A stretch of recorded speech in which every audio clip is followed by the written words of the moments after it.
Welcome to the Matrix World, your go-to resource for applicable, real-world tips and insights to help you create a successful, sustainable, mission-based business. Hosted by Karen Curry Parker and Michelle Vandepass. You can subscribe to our podcast on iTunes, YouTube, or any other podcast platform, and learn more about our virtual co-working community at thematrix.world.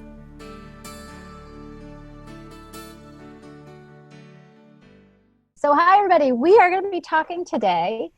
We're taking a little pause in our virtual think tank presentations, and we still have some really amazing interviews that we are so excited to share with you over the next couple of weeks.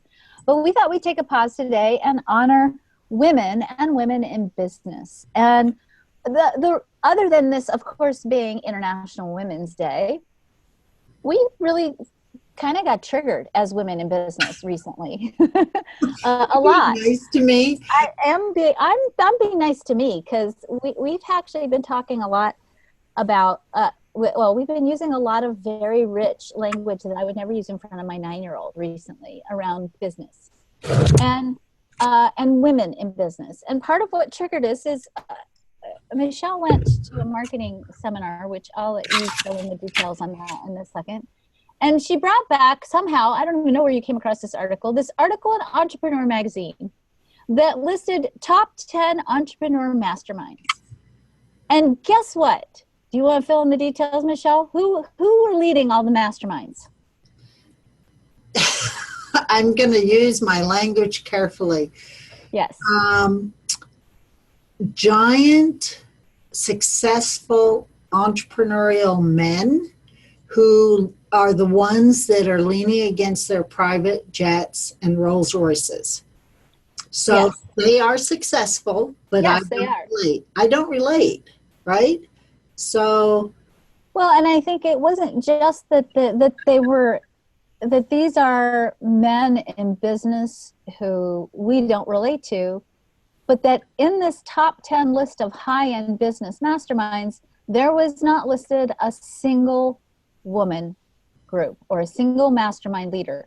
And I know from having been in this business for 35 years, and you know from having been in this business for at least 35 years and probably more, that there are actually women in business running mastermind groups. There are, including us. Yep. And successful women. Yes. And that's just one of the many things that's triggered me about this industry, this online marketing, male-dominated industry, which I think is not necessarily male-dominated at all.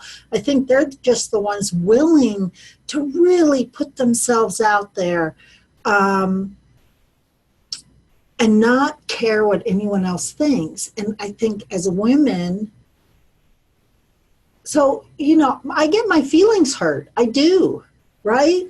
And I'm not supposed to get my feelings hurt, but someone sends me a nasty email, I get my feelings hurt. And I think as women, that shuts us down rather than keeping it in perspective. We tend to shut down. And so we maybe don't just put ourselves out there as much as some of these men. Well, I think I like to do research. And so in response to some of the conversations we had, I thought, let me go do some research on women entrepreneurs, because I will say that the other part that I personally had not related to is I don't relate to gender discrimination. I don't think I've ever really encountered that in my business. Now, as I'm saying, I haven't walked along the street and had all that other stuff happen. That's been part of my regular life on a daily basis, still is. Okay, but in business, I've never encountered sexism. Okay, that I'm aware of, in the way that I know that if I had been, that I did experience as a nurse. I only worked as a nurse for 6 months, but I experienced terrible sexism. I had physicians ask me to take out the trash in their restroom, whatever that wasn't a restroom, but it was their little coffee room. I'm like, I'm out here saving people's lives, and you want me to take out your trash? I've had that experience, but that's something I never experienced as an entrepreneur. So I really was looking at what's what's going on in the world of entrepreneurialism and women. And I'm just going to read this stuff to you because I think it's really important. And I want to make sure that we shift our attention towards creating and not being mad, because I'm still mad. Okay. So, all right. We'll get over it. You and I'll get over it fast. Right. So it says, here's some stuff to throw out here. First of all, as of 2018, there are 12.3 million women-owned businesses in the United States alone. Compare that to 1972, when there were only 402,000 women-owned businesses, representing 4.6% of all firms. So we have, in the entrepreneurial realm, seen a giant surge in our representation in the world of women-owned businesses. It says, here's another one. The fastest growing segment of startup companies are women-owned businesses, with businesses owned by Black women having a larger share than white women. And why has there been such an increase in women entrepreneurs, particularly with women of color? Women report that starting their own businesses enables them to break free from social constraints, that by being business owners, women can achieve financial independence without relying on the status quo. And in addition, when a woman runs her own business, she has a reduced chance of being harassed or attacked, except via email, right? She is able to have more. I will say that I have, within the last couple of weeks, I did get a dick pic, which in my email inbox from somebody, which I was extremely insulted about. And that hasn't happened in a while. I will say, it says a woman has more control and influence over what happens in her life, which is the definition of power and independence. And I would say for all of us as women entrepreneurs, that's probably the number one reason why we went into business. But it's not about, hey, I want to control my environment so I can take pictures of myself in front of my Rolls Royce. It's been, for most of us, about, hey, I want to go into business for myself because I need to have a job where I'm off at 3 o'clock in the afternoon so that I can be available to my children, so that every evening my children can have a home cooked meal and we can sit around the table and connect heart to heart, because I know that's the foundation I'm laying. That's a big part of the foundation I'm laying for the future. I know that I have to have the freedom to be able to call my boss and say, hey, I can't be here today. I had to leave class in the middle of teaching last night because in the middle of my class, my middle daughter got into a car accident, and I had to go be able to have the freedom to say, hey, I'm sorry, you guys, but I need to go help my kid figure out, what do I do? What information do I need? How do I get my car towed? Because the car was totally demolished, and thank God she was okay. Yeah, right. That I have to have the freedom to be able to take as much time as I can off, to be off in the summer to hang out with my 9-year-old, because that is the definition of freedom and power for me as a woman, as a mother especially. And I think that when we define success, especially when we're looking at success in business, we use parameters that are strictly material based. And we don't look at the value of things like empowerment and freedom. And how do we create greater capacity in the business world to tap into that empowerment and freedom as women? So I want to say one thing about that too, because I think it's important to understand that women can have the money that is associated with having a Rolls Royce. I believe that our community, the people that follow us, the people that we love, our tribe, as it were, if you like that word or not, but I believe that we would choose to do something a little different with the cash. Ooh, can I read you the next statistic? Yeah. Women contribute a larger percentage of their earnings to social good than do men. Right. One theory as to why this occurs is that women, particularly women of color, know that what it's like to be ostracized and treated like an other in the business world, and they've experienced that inequality. Therefore, their business tends to be more socially responsible. In addition, women entrepreneurs tend to emphasize social value goals over economic value creation goals. There.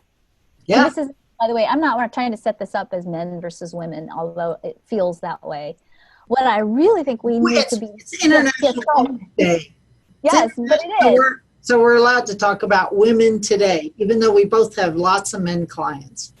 I don't actually have very many women clients. Oh, I do. When in my recent survey that I did early last year, 92% of my clients are women.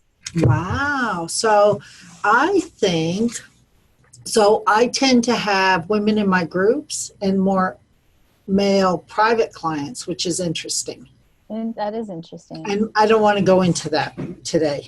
Like why? Because we could look at all of that. But I do think it's so I don't think it's about women taking over, right? But it's everything that we've been leading up to the last 2 or 3 years about women who can step into being who they are and not be apologetic about it and run their businesses from a place of power, lead masterminds, tell their employees, both men and women, what they need, what they want, work with a team, build empires, and choose to buy a Rolls Royce or help the homeless in their own community, right? So it is about women stepping up at a different place. So there's always been powerful women, but I think it's more accessible now. Totally. Oh, totally. I mean, I would say, you went to this marketing conference. How many women did you think were in the audience? So there were women in the audience for sure. Mm-hmm. But I mean, I'm just guessing. I don't have the stats in front of me, but it was maybe 80% men, right? So that's a big. I will tell you that I would not be where I am today if it had not been for the generosity of male entrepreneurs in business, of men in business. I was gifted about when my first marriage fell apart, and I was really struggling financially. I won a scholarship to attend a big marketing event for free. And it was generously given to me by Rick Raditz, who is the creator of Instant Teleseminar. I got personalized coaching from Alex Mendozian. That's who I was trying to think of the other day when I asked you. Right, yes, that's who it was. From Alex Mendozian. And they were so generous with me. And I really learned what I learned in that short weekend. I have carried with me for 20 years and has served me that well, that has continued to serve me, and I'm grateful. And I will tell you that at this giant conference, I think it was 12 years ago, maybe, I was one of 3 women, and there were thousands of men there. And it was very, very interesting to sort of feel that energy and then recognize that my drivers for doing business wasn't about what was driving these guys. They had goals like, I want to be the first work-at-home billionaire. And I'm like, I don't have that as a goal. I have a goal of wanting to feed my family, have a balanced life, be able to put my kids through school, and make sure that the work that I do has a deep and lasting impact on the heart of the planet. Now, I will tell you, as my children have matured, my goal around the impact I want to create in the world has gone up, proportionately, but I still am a mom at home, and I have aging parents now and an aging husband. And so, to me, if I was successful without all of that being in balance, that wouldn't be success for me. That would be failing. And I think that's just a very different way of creating business. And I do think that sometimes we have to, it ends up that we compromise on the material gain because we can't, it's a little bit challenging to create it all the way across the board, completely aligned and balanced all the time. And it's an interesting dance sometimes to play the, how do we create money, have impact, and still have dinner on the table dance. So can we give a couple of tools? Because I have some things I'm thinking about. Totally. Totally. Some tools that women especially can use on International Women's Day. Number 1, be really cognizant of the fact that being busy doesn't mean that you always get stuff done. And I think women go down this rabbit hole quicker in my experience, and this is generalization, so take what works for you here in these tips and tools we're going to give you. Look and see whether the task that you're doing or the busy work that you're doing is distracting from the big goal. Now, there are people who are really good at tasks and details and need to get those things done. Just make sure it's working toward a big goal. So if you, just to give an example, and we're talking about marketing, you don't have to go tweak every page on your website if you're trying to get opt-ins. Just tweak the opt-in page and fix the funnel. Yep. And I think as women, we're like, oh, now this is so pretty, or this is perfect. Let's go make this other page perfect, when it has nothing to do with our goal. So that's the first tip. Be really mindful about keeping the vision, the goal, the result in mind when you're doing your daily work. And that alone, I think, would help a lot of women get more done, right? Do it at home. We do it at home. We got dishes, and then our kid falls, hurts themselves, and cries. We know exactly what's important in that moment and what to go do in that moment, right? But in work, I think we forget what's important, and we try to handle what we think is urgent or put out fires that maybe aren't real fires. Hopefully not, but sometimes. So that's my first tip. Yeah. Should I keep going? Yes, please do. So my second one, and this is one I had to learn, and I think we all have to learn, which is, get over ourselves. And so I know in human design that we have to respond or be invited and all those things. And so make sure that you're following your type. And we worry so much about how does our hair look? What does our makeup look like?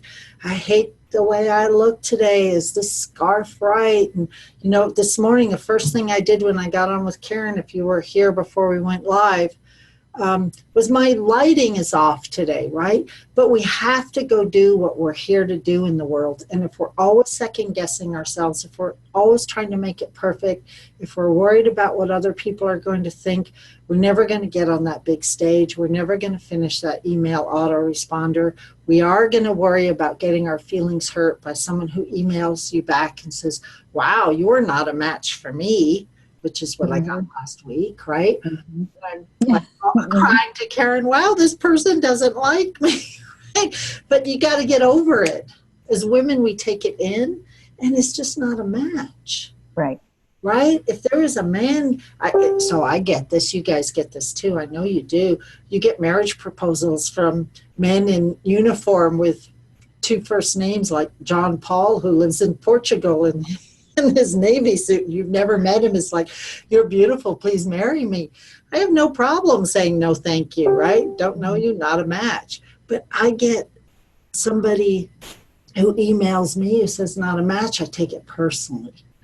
Right? We have to get over ourselves. So that's my second tip, and I say that with so much love because I want to push all of us to go do the work we're meant to do in the world. Even if we do it imperfect and don't know what we're doing and screw it up at the beginning, because just like being a mom, we don't know what we're doing at the beginning. We have to just... You don't even know what you're doing at the end. Let me just say that. I mean, yeah. But I just would throw in there, I did an interview recently, actually, one of the interviews in our virtual think tank series, and I interviewed a man, and he showed up. His hair was sweaty. He was wearing a t-shirt. He had just come in from the gym, and he sat down to do the interview, and he didn't care. And I'm thinking, oh my God, do you know how long it's taken? I mean, I have this thing in my head about you got to look a certain way for business and on camera and present yourself a certain way. I mean, I would not get off my bike and come downstairs and start doing videos. I would feel horrible. And I'm not necessarily saying that that's the way we want to do it, and that's also a personal preference, but it needs to be a personal preference. It needs to not be, oh, women have to look this way on camera, and a dude can just come in from the gym dripping with sweat and go, hey, cool, here I am. We have different standards. Okay, so I want to respond to that, Karen, because I think we as women want to look good and feel confident and feel ready to be out, and then you just do it. So I know that you like to look great. I like to look great, as great as I can. And then I'm like, okay, this is as good as it gets. Let's go. right? It's not like, oh, my hair didn't do the curl thing this morning, so I'm not getting on live Facebook. It's like, I got a show to do. I'm committed. Let's go. So there's Right. a balance there. You've got to feel confident. I'm not asking anybody to get on live in their sweats unless that's your branding and that's your thing. I'm not saying that. I'm just saying don't let this illusion of perfection stop you from doing what you're here to do in the world. Yes, totally, totally. And I mean, the other piece that I think it's adding to skills and then I want to wind up and talk about the future of women in business, because Great. I think that's Perfect. a really good place for us to end. I do think that, and I think the statistics bear this out, whether you're working in a job or whether you are running your own business, women tend to carry the bulk of the labor in the home, in the childcare, even the emotional labor of holding it all together. I mean, just doing things like keeping the family calendar together, that's not technically work, but it's emotional labor.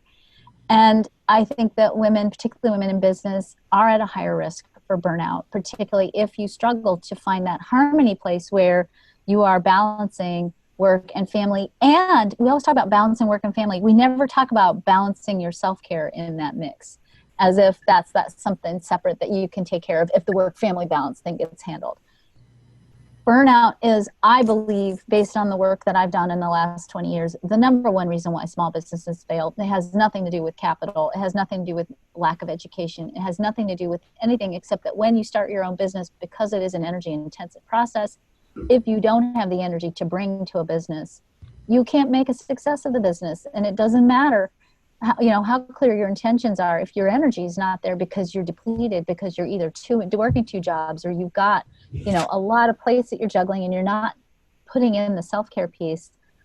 It makes it very difficult to be successful. And I certainly would say that the most important thing for women to be sustainable in business is to have a religious self-care practice, not a self-care practice that's religious, but a religious self-care practice, meaning you've got to have more of a commitment, I think, to your self-care than before, because you have nothing to give if you're depleted, and you cannot force your business into a cycle of success if you are barely breathing. That's huge. And I think we have a tendency as women to say, I'll take care of myself once I get X, Y, and Z handled. And we need to flip that model, that I can handle X, Y, and Z when my foundation is strong and grounded. And that is really a big reason why you and I teach in a retreat setting, because we know that sometimes what we say to people doesn't land if they're not in that created, rested space. Because if they're trying to figure out, how many times do we do coaching calls with women, and they're like, they've got the phone on one ear and they're like dealing with the kid in the background in the other ear, and they're like texting and stuff with the other kid, and they're like, that's the typical woman entrepreneur that we deal with. And sometimes when you're in that hyper elevated state, you can't hear what we're giving you, or you can't learn because you're in fight or flight and you're not in a creative response. And that would be, I think, a very key thing to pay attention to. And I will say, sometimes women are like, well, how do I know if I'm burned out? Beyond the obvious.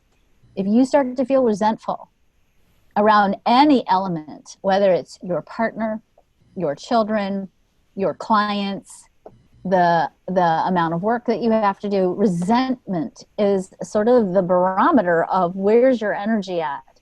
And if you're starting to really resent things, that's a really important sign that you need to take a step back and reevaluate and recalibrate. So I want to ask you, Karen, so talk to me about resentment in the last minute or two that we have here in relationship to human design. Because right, and opposed to frustration or anger, and how that fits. Do we all have resentment? Regardless? I think so. And I actually think resentment gets expressed differently according to type. So if you're a manifestor energy type, you're going to feel angry because your creative flow got interrupted. Right. If you're a manifesting generator or a generator, you're going to feel frustrated because you're not able to do what you want to do because there's too much stuff dragging behind you. If you're a projector, you're going to feel bitter because it's going to feel like you're putting all your energy into stuff and it's not working out the way that you thought it would, and it seems like it's not working out the way it is for other people. And if you're a reflector, you're going to be disappointed because you're going to have a vision of what's possible, and you're going to expect that everybody's on board with it in the same way that you are, and you're going to show up and it's not going to be aligned because you haven't had the time or the awareness on your personal self to be able to craft it the way you want. Great. So, thank you. So I just want to end with something thoughtful and inspiring. You know, if you followed microloans and microeconomies over the last 10 years, 20 years, you know, there's been a concept of seeding women in communities with small amounts of money to start businesses, something as simple as buying goats or buying seeds. And what the long-term research has found is that when women gain economic power, particularly in communities that are impoverished, that the quality of life for the entire community goes up as a result of women entrepreneurship. That they have fewer children, their children are healthier, their children slowly start to gain access to better education, better nutrition, better opportunities, that the entire quality of life for wherever they're living, whether it's a city or a village or a tribe, the entire quality of life goes up. When we as women do our work in the world, we don't only benefit ourselves, but because we are as women communal beings, we elevate the entire world that we come into contact with and that we impact. It is important, I think, in this day, as we stop and spend one day out of 365 focusing on women, that we pause and we think about what can we continue to do as women entrepreneurs, as women in the world, as women in business, to continue to lay a path for other women to follow behind us. Because when we lift ourselves up and we leave that path, we give a path for other women to lift themselves up as well. And it doesn't just impact us, it impacts generations. And I do believe that the balance of what's possible, or the potential of creating what's possible in this world, to finding the solutions, challenging humanity today, lays firmly in the heart and the hands of women. Thank you. Do you have anything else you want to add? No. So please, if you're watching this live, please share it to your tribe or your community or on your wall or your page or wherever. If you think that for Women's International Day, someone else might be inspired by some of this. And we love you guys. Yeah. Go forth and do good work. Make this world an even better place. All right. Bye, everyone. Bye. Thank you, Michelle. Thanks for listening. Want even more of Karen and Michelle? Don't forget to subscribe and head on over to thematrix.world to join our growing virtual co-working community for even more amazing content and coaching.